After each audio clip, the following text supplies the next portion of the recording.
Calma. Calma bem. Tô entrando no meu estado já mais tranquilo.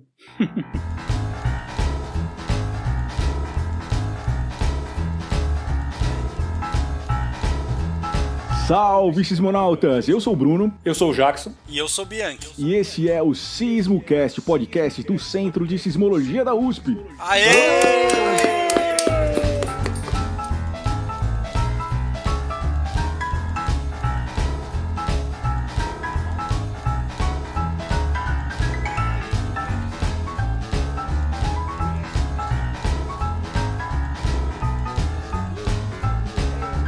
É isso, gente. Sejam bem-vindos aí ao nosso 12º episódio. Quem diria, hein? Já são 12. Uma dúzia é 10, uma dúzia é 12. 3 meses depois, ou 14 semanas do último. Ou 98 dias. Eu sempre ficava em dúvida disso quando eu ia na feira com minha mãe, que o cara falava uma dúzia é 10, uma dúzia é 10. Eu falei, mano, não é 12. Eu não entendi esses negócios aqui. O cara também só queria te confundir, né? Pobre sismólogo fazendo feira. E aí, como é que vocês estão? De boa? Estamos aqui no home office, sexta-feira, hoje dia 17, retornando às gravações, quase meia-noite, e estamos de boa. Achei que ia ficar super tranquilo na história do home office, sempre quis um pouco de home office. Agora eu já estou com uma sensação que eu não trabalho em casa, e sim que eu durmo no trabalho. É uma boa comparação, né? Eu sempre achei isso, mas tudo bem. Bom, foi um hiato aí um pouco grande, maior do que a gente gostaria aí pro episódio 11 e pro 12, mas esse é o nosso segundo episódio de 2020. Não esqueçam das nossas redes sociais, aí vocês têm colaborado bastante com algumas sugestões de temas, alguns comentários e tudo mais, mas para reforçar isso, quais são as nossas redes sociais, Jackson? @SismoUSP no Facebook, Twitter, Instagram e LinkedIn. Se puder seguir lá, dá uma força pra gente. Interaja com a gente, mande sugestão, que isso ajuda muito nossa produção de conteúdo sismológico. Também tem o Instagram da Rede Sismográfica Brasileira, Instagram, Twitter, Facebook, Sismologia BR, sigam lá. A UNB também agora está no Instagram e no Facebook, também sigam eles, OBSIS UNB, bem legal também, muito conteúdo bacana, o ABSIS, nosso parceiro. E agora tem vídeo também no YouTube. Se você quiser assistir, a gente tenta colocar algumas imagens do que a gente está falando aqui. Vamos tentando manter esse vídeo, quem sabe um dia fazer uma live por lá. Se vocês insistirem muito, a gente toca uma live lá da gravação dos programas. Beleza, e sem mais delongas, vamos para as principais notícias e comentários da semana, Jackson? Partiu?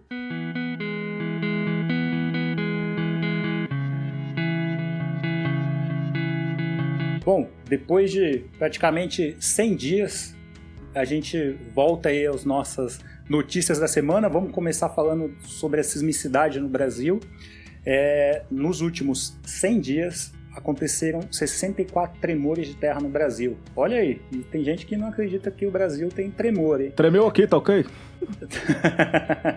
Tá tremendo bastante lá, aliás, hein? É verdade. Vou até mudar meu cenário aqui para um laranja. Opa, aê, boa. Os estados que mais tremeram são Ceará, aconteceram 22 tremores, Rio Grande do Norte com 9 sismos, São Paulo, hein? Olha aí. A gente está em terceiro lugar no ranking de sismicidade dos últimos 100 dias, com 7 tremores, e Minas Gerais, que está sempre ali no top 5, com 6 tremores. Os maiores tremores desse período aconteceram em Ouro Preto do Oeste, em Roraima, magnitude 2.9 no dia 26 de abril, em Pau d'Arco, no Pará, magnitude 3.0 no dia 10 de junho. No dia 31 de maio, aconteceu um tremor de magnitude 3.2 em Mozarlândia. Mozarlândia está sempre aqui nas listas, hein? O pessoal de Mozarlândia aí, conta pra gente se alguém sentiu o tremor. No dia 7 de julho, em Morro Agudo de Goiás, não preciso nem falar onde é, do estado. No dia 10 de maio, 3.4 também, em Prainha, no Pará. E no dia também 10 de maio, olha, 10 de maio foi bem agitado o Brasil, hein? Abalou geral, 10 de maio. Em Afuá, no Pará, magnitude 3.5. Bom, já que você disse que Ceará foi o estado que mais tremeu aí nos últimos dias, a gente não podia deixar de falar de Quixeramobim, né? Que tá sempre aí, a gente sempre tá falando dessa cidade aí, com bastante frequência ela aparece nas nossas listas de tremores, e ela vai fazer parte hoje então do nosso Tremeu Conheceu.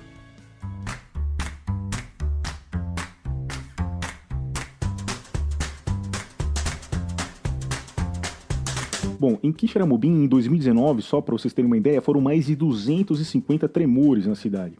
Quixeramobim, cuja etimologia quer dizer carne gorda, é a segunda maior cidade do Sertão Central, com uma população de 85 mil habitantes. Quixeramobim possui a alcunha de Coração do Ceará, por abrigar o ponto de equidistância geodésica do estado.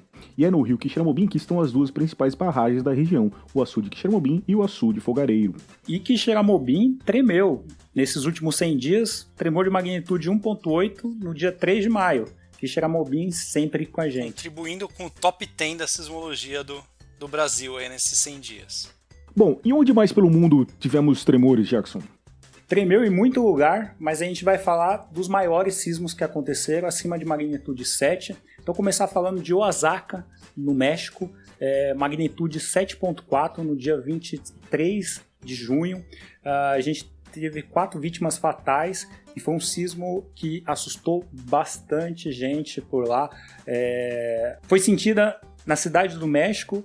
E o México tem um histórico de tremores significativos razoável, né, Bianchi? O México, ele vira e mexe, ele acaba aí tendo tremores importantes. Eu acho que esse sismo aí de magnitude 7.4 que aconteceu no mês de junho, ele meio que reflete essa sismicidade grande que tem no México. É uma região que tem uma borda de placa próxima ali e acaba sendo afetado aí pelo processo de subducção próxima, que acabam gerando aí essa sismicidade alta.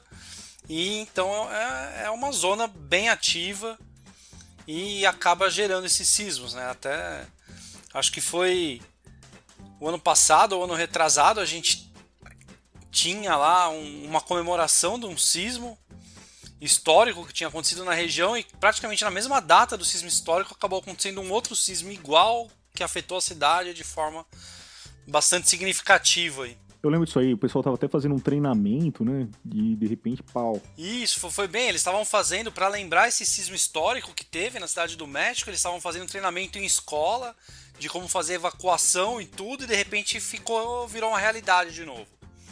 Porque a sismicidade, ela é assim, ela não... Ela simplesmente acontece, não dá para prever quando vai vir o sismo, e às vezes ele pega essas peças de... Você tá fazendo um treinamento em comemoração a um sismo histórico e você tem outro igual, principalmente nessas regiões de borda de placa, e elas estão sujeitas a esses grandes sismos, e a população do México convive com isso, acho que desde sempre. É sempre muito impressionante quando você vê um sismo de magnitude significativa. No México, os prédios balançando, você vê que ali não tem uma infraestrutura tão legal quanto outros lugares que tem uma sismicidade parecida com o México, né? Sim, com certeza. Eu acho que o México ele tem essa sismicidade considerável, mas ele não consegue realmente se desenvolver que nem outros países, que nem o Japão ou mesmo o Chile, né? A gente vê que eles sofrem mais com os sismos do que outros países, mas um sismo de magnitude 7,4 não é nada para se desprezar, assim, é um sismo que com certeza pode trazer muito dano para cidades próximas e grandes populações. E seguindo com a sismicidade pelo mundo, a gente teve um tremor de magnitude 7.4 em Kermadec Island. Nossa, gostei do inglês, gostei, foi bom. Você gostou, né? Tô deitando, cara. Ou Ilhas Kermadec, como a gente gosta de falar, no dia 18 de junho. E onde que é? Fica a 800 quilômetros de Auckland. Então, o pessoal parece que também sentiu lá, não sei se em Auckland, mas na Nova Zelândia tem registro da galera que sentiu. Teve alerta de tsunami, mas não teve tsunami, ainda bem. E por falar na Nova Zelândia, no dia 25 de maio, aniversário da minha irmã, Marcele, fez 10 anos. Um beijo, Marcele. Já tá com 12 hoje. Já tá com 12, mas ela sabe que o irmão é atrasado, então... Tremor de magnitude 5.8 atingiu a Nova Zelândia e estava rolando uma coletiva da primeira-ministra Jacinda Ardern falando sobre as medidas contra o corona. Aliás, ela podia ser, sei lá, primeira-ministra do Hemisfério Sul, podia ser a nossa rainha aí, porque lá o pessoal tá trabalhando direito, ouvindo a ciência. Fica a dica aí para os nossos governantes, ou sigam a Jacinda. E durante a coletiva ela sente esse tremor de 5.8, começou a tremer lá. Primeiro ela certifica que tá tudo bem, que nada aconteceu, e ela ainda brinca depois, dando risada, que o prédio do parlamento onde ela estava dando a entrevista treme mais que outras edificações da região, né? Então, além de tudo, além de seguir a ciência, ainda tem bom humor. E para terminar, breaking news! A gente tem Papua Nova Guiné, um tremor de magnitude 7.0, hoje, 17/7. Também teve alerta de tsunami, mas não teve tsunami, ainda bem, também. Muito bom. E a gente tem mais algumas notícias aqui do próprio Centro de Sismologia. Eu vi aí, né, pediram para eu testar um site mobile que fizeram, achei muito bom, mas vamos deixar as pessoas explicarem um pouco melhor. Como é que foi isso aí, Bianchi? Então a gente tá aqui nessa época de pandemia, a gente fica em casa meio entediado, aí cansa de trabalhar e resolve corrigir o site, né? Como se não fosse trabalhar, mas daí a gente acabou aí reformulando todo o nosso site, alguma coisa que a gente estava trabalhando, assim, a gente sabia que tinha que fazer isso desde 2015 e aproveitamos aí esse tempo de pandemia para reestruturar o site, principalmente a parte mobile. Quer dizer, agora se você entrar com o teu celular no nosso site, ele vai ter uma apresentação muito melhor e vai estar muito mais utilizável pelo celular. Na verdade, eu já estou até parando de usar o navegador do computador, estou só usando o celular agora. Ficou legal e bonito, hein? Então, bonito ele já era, já. Obrigado. Eu gostava, sim, mas eu gostei do layout agora pro celular, ficou muito bacana, hein? Parabéns, Bianchi. Valeu.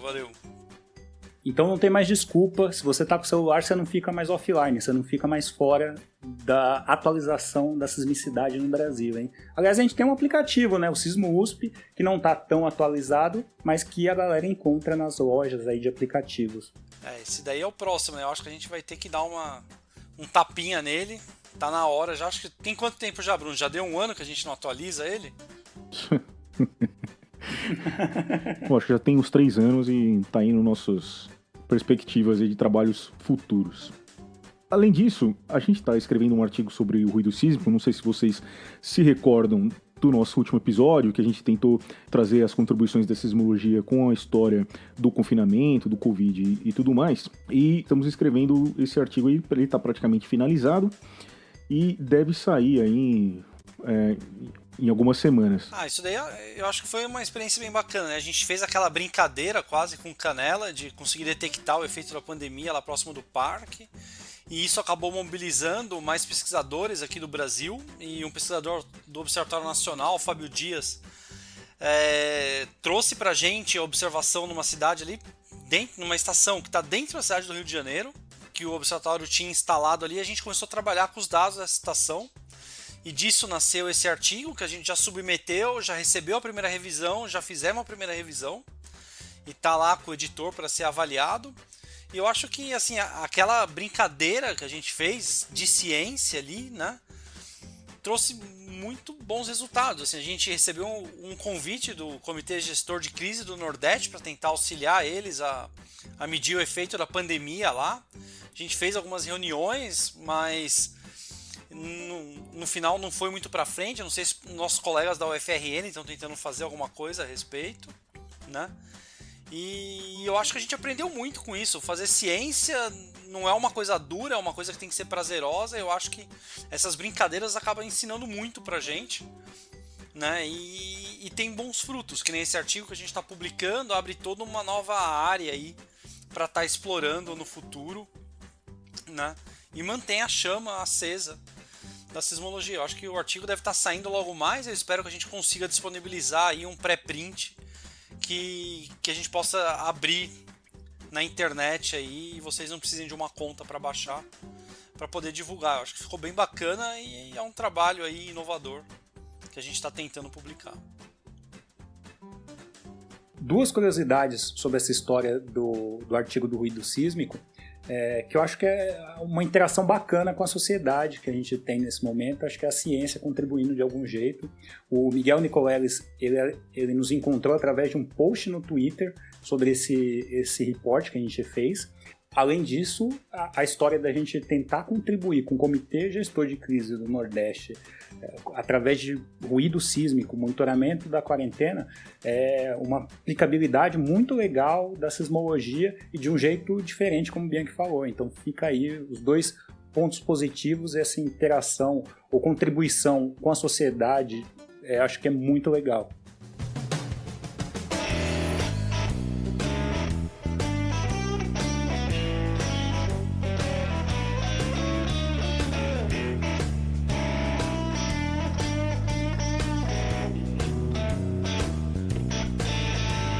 Bom, continuando com as notícias do mundo, a gente lembra que em abril desse ano, né, teve uma erupção do Anak Krakatoa.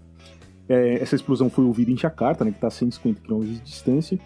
E, voltando um pouco no tempo, para 2018, a gente lembra que o vulcão tinha perdido 2/3 do seu tamanho, né, que ele media 330 metros, e hoje ele mede 110. Então, em 2018, essa massa aí que ele perdeu acabou caindo no mar, no oceano, e gerou um tsunami. Então a gente vê que nem todo tsunami precisa ter uma origem de terremoto, certo, Bianchi?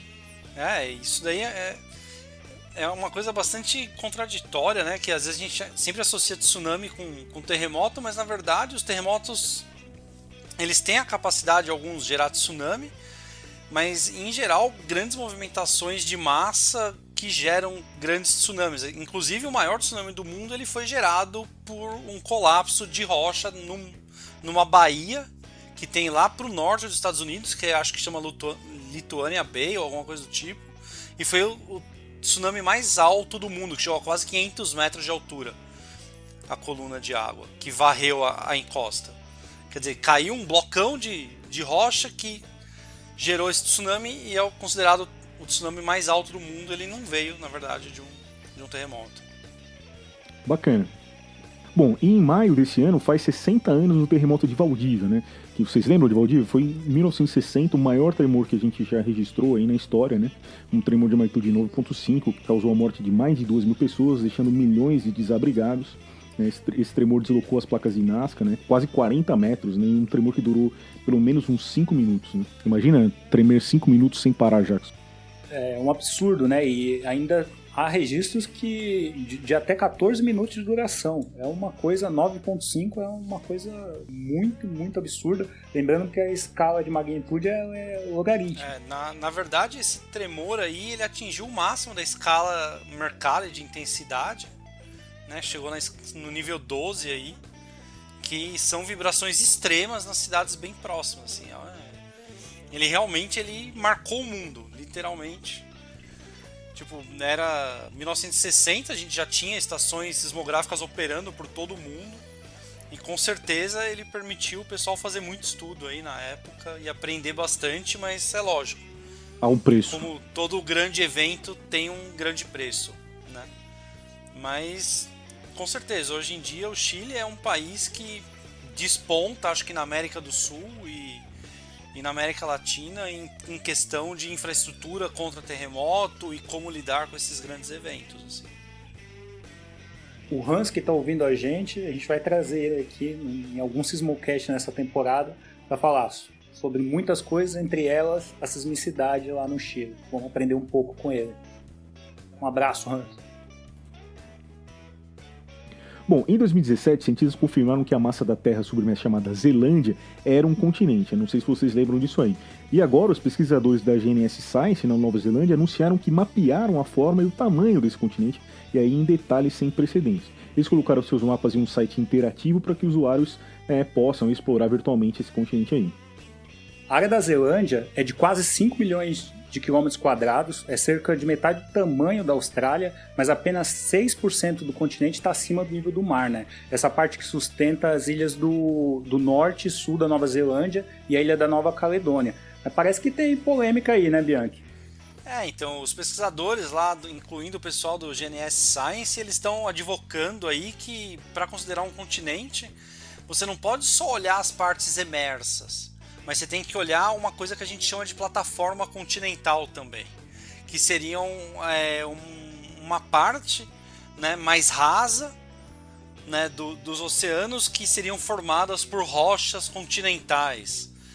E eles usam meio que essa definição, que é uma coisa que vem muito mais da geologia, para definir o que é um continente. Só que se a gente olha num dicionário, um continente, de alguma forma, ele remete à terra emersa, né? E não realmente olhando a área da plataforma. Se for assim, se tiver que começar a considerar a área da plataforma, então acho que a gente vai ter que remedir aí vários continentes, porque acho que todos os continentes vão ganhar um pouquinho mais de terra aí submersa. Mas eu acho que é polêmico, eu acho que é uma questão de como você interpreta a palavra continente. Eu acho que se eles insistem tanto, então que deixe claro que vai começar a contar a área submersa. Bom, eu vou mudar um pouco então de continente mais para dentro da Terra, falar um pouco sobre o núcleo, né? 2 pesquisas recentes foram publicadas avançando o que a gente sabe aí sobre o núcleo da Terra, né?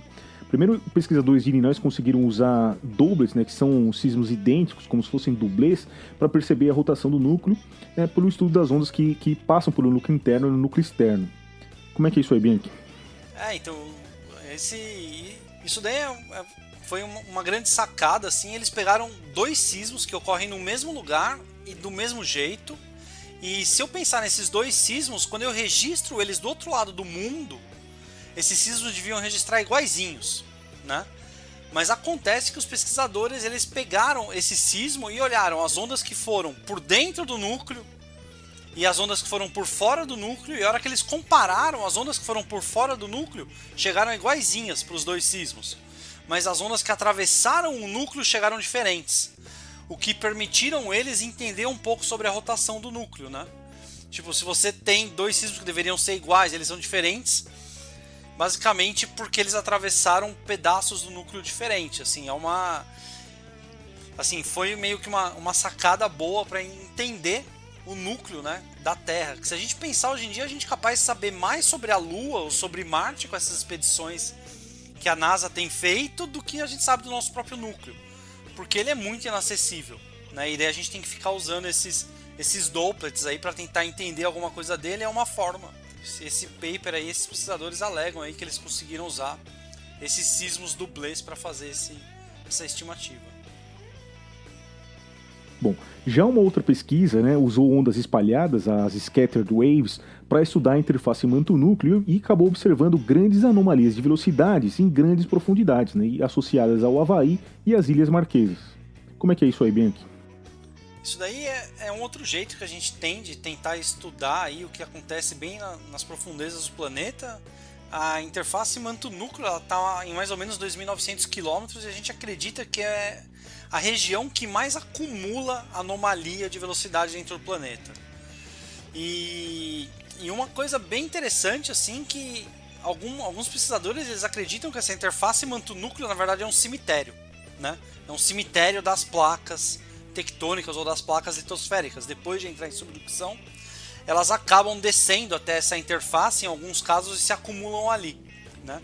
Mas o interessante dessa pesquisa é que ele está usando essas ondas espalhadas, né, que não é exatamente a onda que a gente está acostumado a olhar, mas é uma onda que acaba tipo sendo espalhada lá embaixo. Quer dizer, você chega uma onda principal lá e espalha a onda de volta para a superfície, e a partir de um estudo usando essas ondas, eles chegaram aí à conclusão de gerar imagens melhores de anomalias que a gente já tem alguma ideia que elas acontecem, né?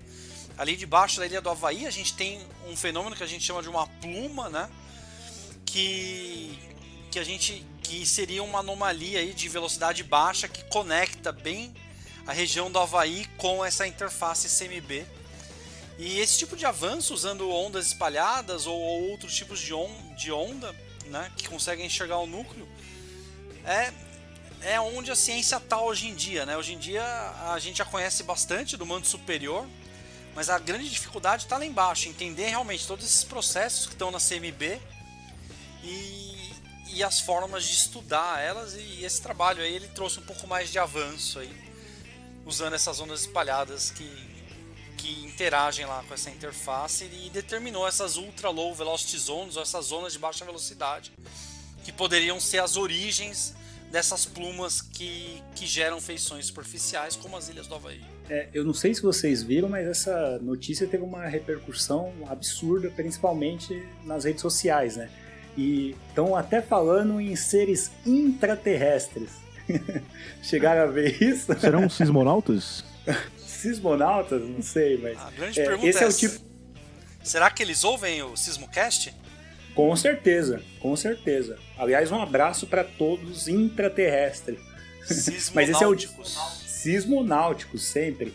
Mas esse é o tipo de artigo que mostra que quanto maior seu conhecimento, maior sua área de ignorância, como dizia o Neil deGrasse.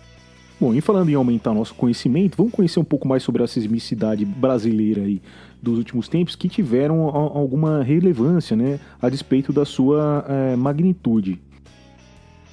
Primeiro começar com São Paulo, que nossa vizinha São Roque, né, tremeu nos dias 18 de abril e 26 de junho, tremores de magnitude 2 e 1.8, respectivamente, e o pessoal entrou em contato, imprensa, população, aquela história de você não estar acostumado com algum tipo de sismicidade na sua região, nunca ter sentido nada, de repente o chão tremendo, o pessoal assusta bastante, é sempre um burburinho bem grande nas redes sociais, e é um momento que a gente tem muita interação, tanto com a imprensa quanto com a sociedade, com órgãos, por exemplo, prefeitura. Então teve uma repercussão aí bem grande. E além de São Roque, a gente teve um tremor de magnitude 1.9, dia 2 de julho, em Vitória. Foi significativo porque a Grande Vitória sentiu, o epicentro estava bem no centro da cidade, né?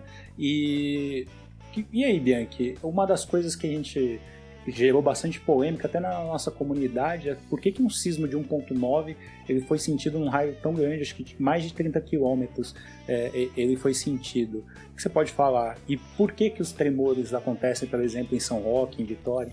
Então, eu acho, assim, essa questão dele ser muito sentido é porque ele aconteceu perto de uma grande cidade, né? Eu acho que isso assim, normalmente os sismos no Brasil eles são rasos, eles são muito próximos à superfície. Então, por menor que eles sejam, se eles acontecem perto de uma região muito populosa, muita gente sente, né? E acaba gerando muita polêmica. Esse sismo mesmo de Vitória, a gente teve aí quase que 10 relatos recebidos no Sentiu aí. Não é muito, né? Se a gente pensa a nível de outros sismos fora do Brasil, mas para o Brasil 10 relatos pra gente é bater recorde já. Gostaria que fosse 100 relatos, mas 10 já tô super feliz. E se a gente for olhar aqui, assim, as pessoas, elas fazendo esses relatos pra gente, agrega muita informação que a gente acaba aprendendo mais sobre a região em volta do sismo e ajuda a gente a colocar o sismo no lugar certo também, né? O que é bastante importante. Mas agora esses sismos com essa magnitude perto de 2, eles acontecem a cada 2, 3 dias no Brasil, tem algum, né? São sismos que são acomodações de terreno ou liberação de pequenos esforços que a gente tem. E, em geral, a gente sabe que eles não devem causar danos maiores, mas são eventos que a gente não tem como prever e é muito difícil achar uma causa real para eles. Assim, eles são sismos naturais que acontecem, né, de tempos em tempos no nosso território. Eu peguei também, dando uma olhada na nossa sismicidade do último ano, em 2009 foram 174 sismos registrados pelo Centro de Sismologia, praticamente um sismo a cada 2 dias, e nem sempre eles são sentidos, né? Peguei um dado aqui no site da Embrapa, que 84% da população, aproximadamente 160 milhões de pessoas, habitam 0,63% do território nacional. Isso é dado de 2017 da Embrapa. Então, tem muito tremor de magnitude baixa que acontece no Brasil, mas que a maioria das pessoas não sente. Então, por isso que quando acontecem esses tremores menores na cidade, eles são tão repercutidos, tanto pela mídia, nas redes sociais e também com a população ali local, né? Bom, e além de Vitória e São Roque, aconteceu também lá no Ceará, em Chorozinho, em 7 de julho, um sismo de magnitude 2.5, né? Foi sentido lá em Cascavel e Paraju também. Acontecem tremores com alguma frequência no Ceará, no Rio Grande do Norte, no Nordeste aí, de modo geral, com alguma frequência. muito principalmente a gente tem alguns estudos sobre o afinamento litosférico aí dessa região. Inclusive a gente chegou a fazer um trabalho aí com o Hans há um tempo atrás, onde a gente realmente entende que a maior correlação dos sismos é com a espessura da litosfera de alguma forma, onde a gente vê o afinamento litosférico, a gente tem aí um aumento da sismicidade de alguma forma. Isso é o que a gente entende hoje, mas é uma área ainda que está em estudo. Além do Nordeste, quais as outras regiões que tem esse afinamento dele?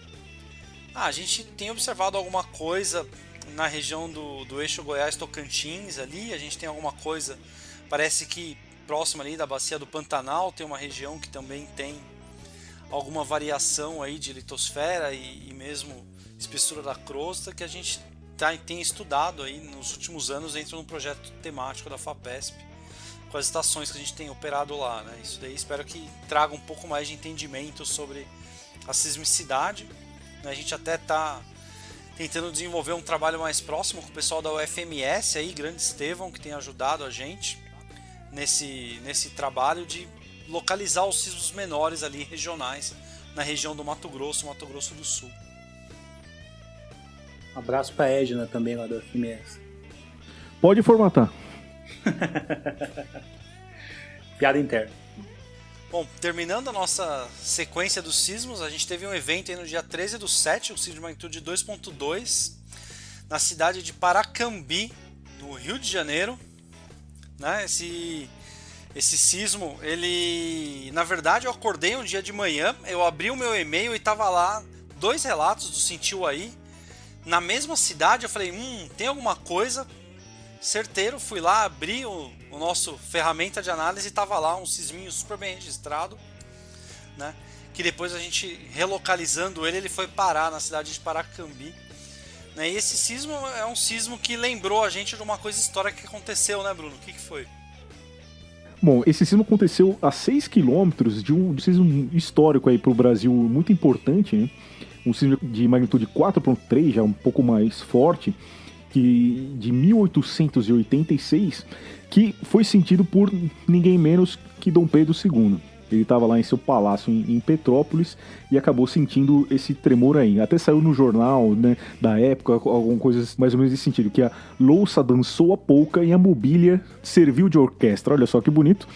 E as pessoas não sabiam direito o que estava acontecendo, né? Principalmente por Dom Pedro ter sentido. Ele era um cara bastante entusiasta aí das ciências de um modo geral e pediu que o pessoal investigasse, né, as causas do tremor. Então esse aí foi o primeiro levantamento, né, resultado desse trabalho, um levantamento macrosísmico do Brasil. Mais tarde, o próprio Dom Pedro II enviou um relato para a Academia de Ciências de Paris, assim, de próprio punho, dizendo o que é sentido. Isso aí acabou sendo publicado pela Academia de Ciências de Paris e mais tarde até pela revista Nature.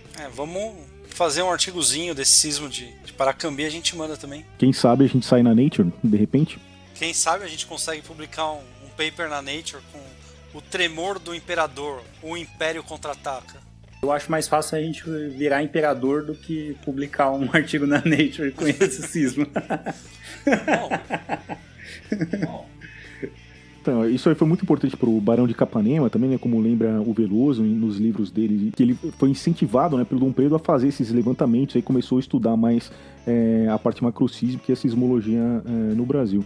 E por ter escrito esse relato, essa carta, que acabou sendo publicado em Londres aí pela Nature e também na Academia de Ciências de Paris, a gente diz que o Dom Pedro II foi o primeiro sismólogo brasileiro a ter publicado um trabalho em uma revista internacional. Interessante, né? Acabou a notícia. E agora chegamos na parte roots do programa, sismologia raiz. Entendi.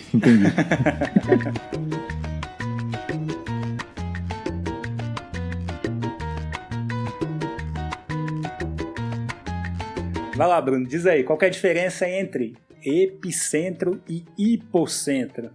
Os dois dizem respeito ao foco aí do nosso tremor, né? O hipocentro é o ponto onde aconteceu o tremor em profundidade, ou seja, ele vai ter uma coordenada, né, uma latitude, uma longitude e um ponto de profundidade, né? Um Z também, 3 dimensões. E o epicentro é a projeção desse ponto na superfície, só, então, 2 coordenadas. Beleza?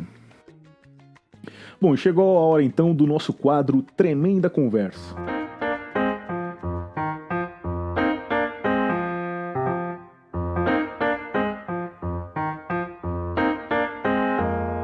E dessa vez aqui, nosso convidado vai ser o... Você quer sortear, Jackson? Sim. Peraí. Caro coroa. Deu Bianchi. Bianchi. Infinitas possibilidades. Bom, fora da universidade, com que você já trabalhou? Bom, fora da universidade eu já trabalhei numa gráfica fazendo desenho de logo para cortar numa plotter, sempre ligar no computador, né? Não tem jeito. Eu também já trabalhei como analista de sistema de uma empresa que prestava serviço para a TV Record. Na época eu cuidava... Era o Windows? Era quase o Windows. Eu cuidava de uma máquina SDI, um cluster de alto desempenho.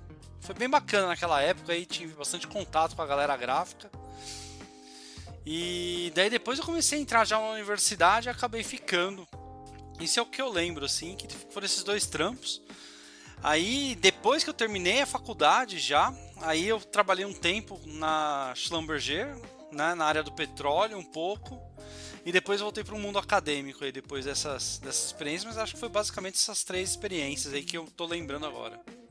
E você que trabalhou na Schlumberger, acho que na Noruega, certo? Era lá mesmo. Boa. E por que você volta pro Brasil? O que deu na sua cabeça? Então, na época, acho que era 2012, eu tava lá eu tava na Noruega até acho que 2009, aí depois fui pra Alemanha, fiquei mais um tempo. Daí, no final das contas, não sei porquê, tipo, eu pesei e achei que não queria ser mais estrangeiro e queria voltar pro meu país, tinha oportunidade aqui e eu vim embora. Mas eu acho que a grande pergunta para quem tá fora do Brasil é: você quer ser estrangeiro ou não? É isso que você tem que responder para optar se você vai ficar lá fora ou se você vai voltar.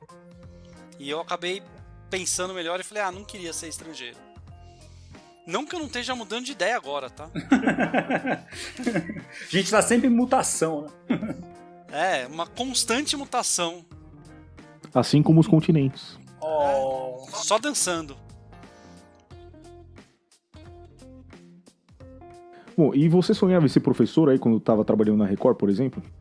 Não, sonhava nada. Na verdade, esse tempo que eu tava na Record foi bem um tempo entre Na verdade, eu entrei uma vez aqui na USP, fiquei 2 anos, fiz 6 meses sério, acho que fiquei 1 ano e meio perdido pelos gramados da USP, pensando o que eu queria fazer da vida.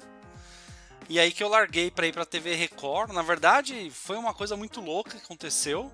Eu conheci uma galera na USP que mexia com Linux e a gente fundou uma ONG que chamava Linux SP, aqui em São Paulo, e a gente fazia install fast de Linux. E ao mesmo tempo eu trabalhava numa empresa que tinha 3 pessoas, o meu chefe e eu, e mais um outro cara lá, que acho que era Alexandre o nome dele.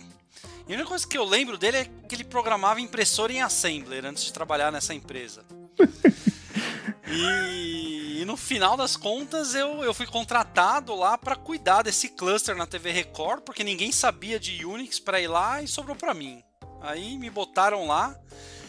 Era um monte de... Eu lembro até hoje, tinha a Patrícia que desenhava e fazia umas vinhetas online.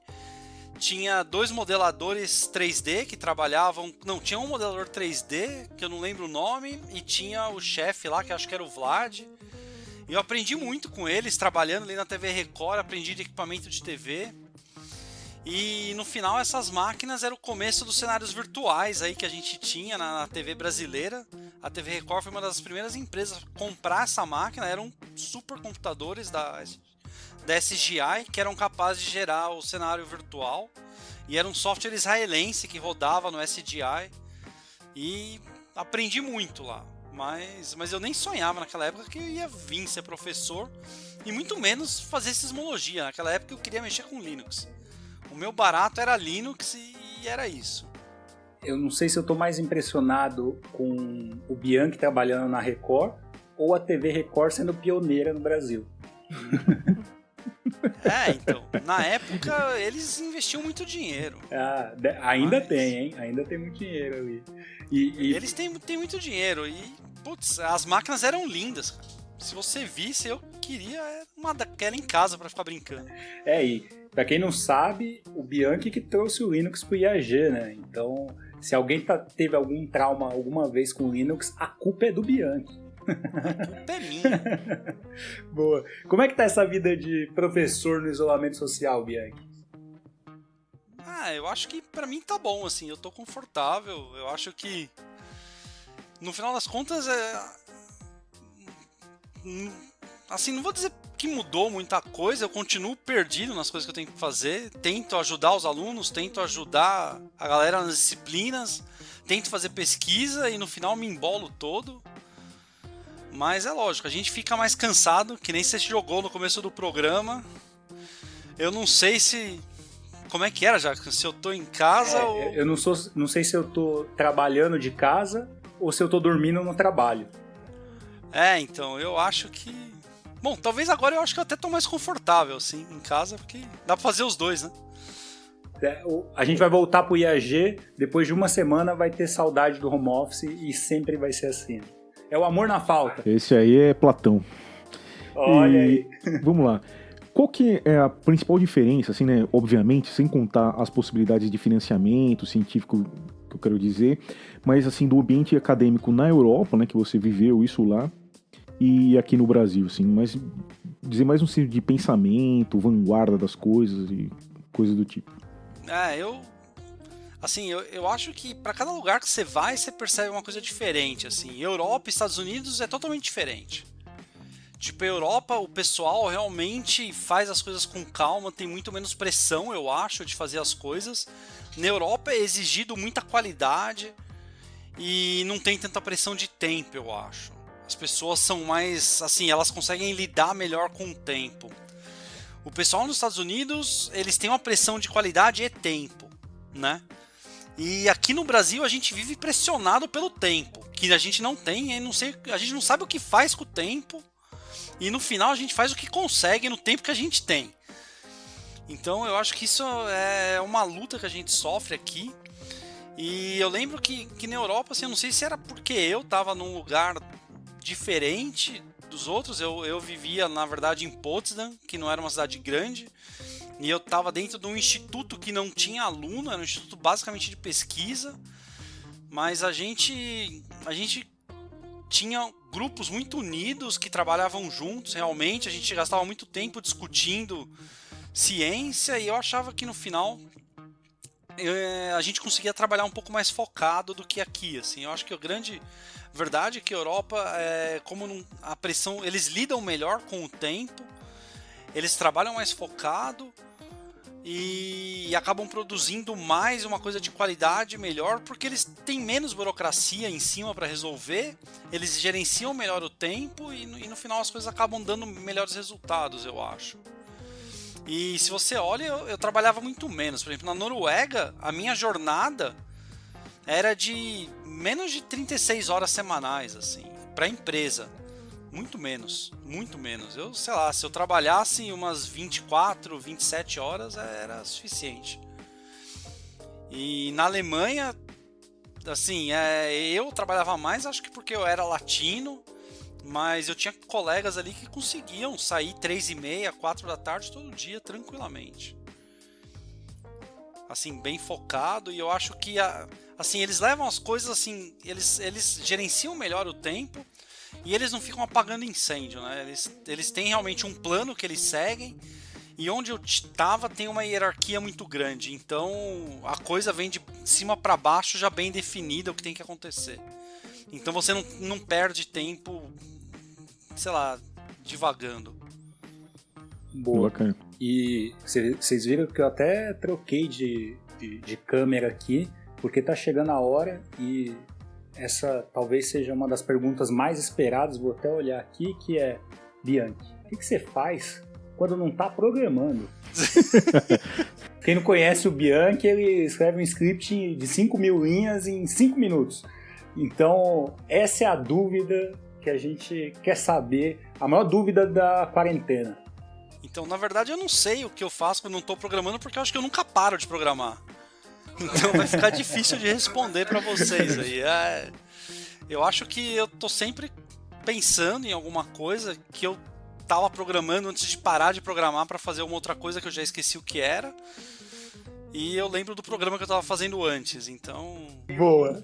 É uma coisa que é meio que... Lembrando que as respostas aqui não são programadas. Hein? Você que pensa. Né? Na verdade, até as perguntas são. Mas as respostas... Bom, o Bianchi, churrasquinho grego é igual o kebab lá da Alemanha? Cara, é uma versão barata, né? Na verdade, eu acho que são sentidos diferentes da vida, né? Cada um tem o seu lado gorduroso aí. Mas eu sinto falta dos dois, assim, do churrasquinho grego aqui em São Paulo e do kebab da Alemanha. Pra mim, a gente podia alternar aí os dois.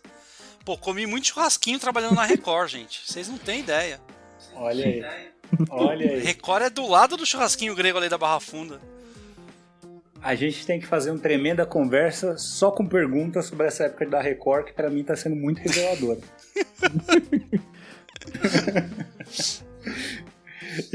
E pra finalizar essa conversa, eu vou até meter um zoom aqui. Peraí. Eu não sei se deu. Olha aí. Bianchi, o que é a sismologia pra você?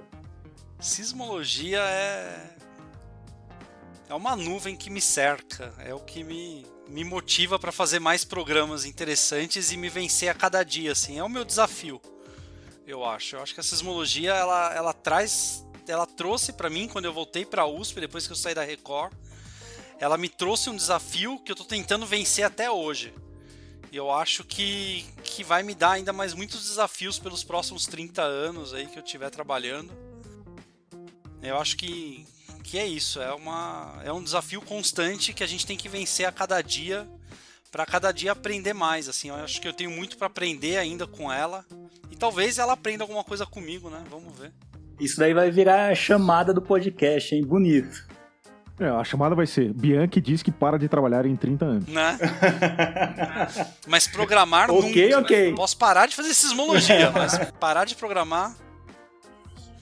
E olha só, Simone tá falando aqui no meu ouvido que o Sismocast tá acabando, hein? Hoje foi rápido, hein, gente? Depende, do tempo é relativo. Dark. Bom, queria então dar aí um salve para os nossos sismonautas. A gente teve bastante novos seguidores aí nas nossas redes sociais. Mandar um beijo lá pra Carol, que tá na França. Pode ficar aí, tá, Carol? Ninguém tá com saudade de você, não. Pro Leonardo Santana também, que sempre aí ouve nossos podcasts enquanto tá lavando louça lá, bem bacana. Os moradores de Vitória aí, que contribuíram com a gente aí, mandando relatos, tudo mais, de Paracambi também. E também um abraço aí pros meus amigos Jonas e César aí, dessa nova empreitada que eu tô me metendo também. Já vou fazer um jabá aqui, do Comunas Nerd United, né, um podcast de política na cultura nerd aí. Já fica aí o convite também para vocês, lançando aí nosso primeiro episódio agora em 1º de agosto. Beleza? Tem também aí a ganhadora do livro do Veloso, né, que foi a Rayane Brito. Aí, Rayane, parabéns da UFRN aí. A gente vai mandar o livro para você. Como é que a gente vai mandar isso aí, Jackson? Não faço a menor ideia. Não, a gente... Calma, é por causa da pandemia e tal. A gente precisa fazer isso.